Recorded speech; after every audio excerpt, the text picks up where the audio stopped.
So a lockdown. Yes, hear it a lot in the media. However, a lot of organisations do use lockdowns, and I've been designing them for quite a few years. So let's see two types of lockdowns that might help your organisation reduce the risk and improve safety.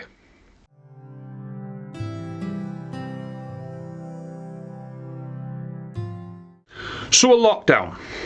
Very scary terminology. You're hearing it a lot in the media. People are talking about it more. But believe it or not, within the security industry especially, we've had the term of lockdown for years.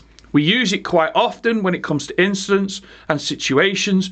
So lockdowns do have different variations depending where you are. Like I'm sure the term of lockdown in America can be totally different to the way we would operate within European countries here.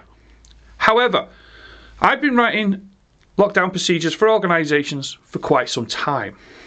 And what I've learned over the years is they have to be varied and different depending on the level of risk and the type of organisation that I'm writing it for. Whether it's for a hotel, whether it's for, shall we say, a commercial building, a retail building, even a government building. They've all had to be slightly adjusted.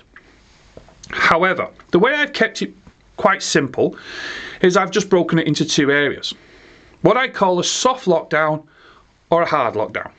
Now, when I look at what we call a soft lockdown, simple enough. It is all based on, shall we say, minor incidents. Someone falling over, a minor theft, a minor incident in, let's say, abuse and a threat. However, it's demanded, shall we say, an action. When I talk about soft lockdowns, I talk to organisations about, right, how are we going to limit the, shall we say, the access of people into the premises and also people exiting the premises? Why do we have to do it? How are we going to do it? Are we going to shut down certain entrances and exits? Are we going to control movement? Are we going to ensure that we've got code words in place to alert staff that are trained that we are going into what's called a soft lockdown? Now remember what I said, a soft lockdown will be that minor type incident. Might not even require the police. But it's systems that are put in place to restrict movement, to control the environment. Then on the flip of the coin, we also, and I have also designed over the years, got what we call a hard lockdown. Now that is in the title. That means something has seriously happened. Something has got to a point of where possibly we might need the police for assistance, or shall we say, an ambulance.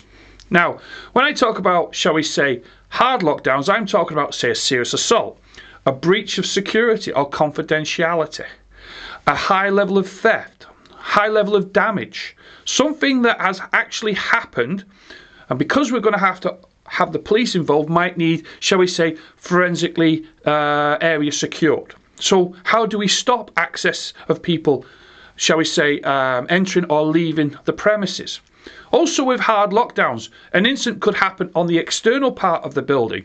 Might you not even be involved with, shall we say, the people of the organisation? Could be a bomb threat, could be an RTC, road traffic collision, could be something very serious on the external part of the building. That means we've got to lock it down.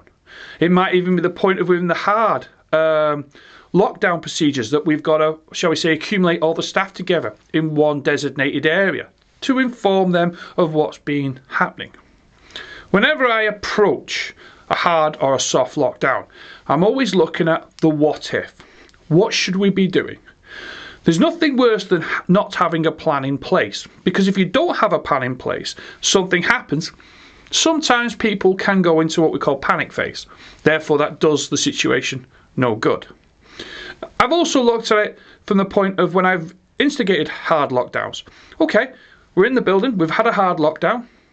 What are we going to do next? Do we have to evacuate? And not only that, if we evacuate, where are we going to evacuate to? Some people's impressions, same as when it's the fire, which I'm all for, is that we go and stand so many metres away in a car park or an area. When I talk about hard lockdowns, when it's a serious incident and we have to evacuate the premises, I look at things, well, where can we move to? Perhaps another building, perhaps a hotel, perhaps some other premises. In the past, I've negotiated with, believe it or not, other premises off where my clients hired me to write the procedures for the staff to go to. And when that's happened is, the premises I've negotiated for the staff and my client to go to has said, oh, we'd like that as well. So I've then made their safe zone, my client's safe zone. So like a swap. And what's interesting is that we all seem to go through that old type of, shall we say, thought process of it'll never happen to me and I'll never need that. But also what I call the most dangerous of it all, I'll worry about it when it happens. So now, more than ever, people are talking more about lockdowns. My clients are talking more about lockdowns. If you're sat there now and you're looking at me talking about soft and hard lockdowns and you think to yourself that, well, we don't have anything in place at the moment, perhaps it's time to consider what should you have in place. Thanks for watching. Please keep following us on our various social media platforms, from obviously our LinkedIn Quell page to our new YouTube page, and obviously on Twitter. Stay safe whatever you're doing, and bye for now.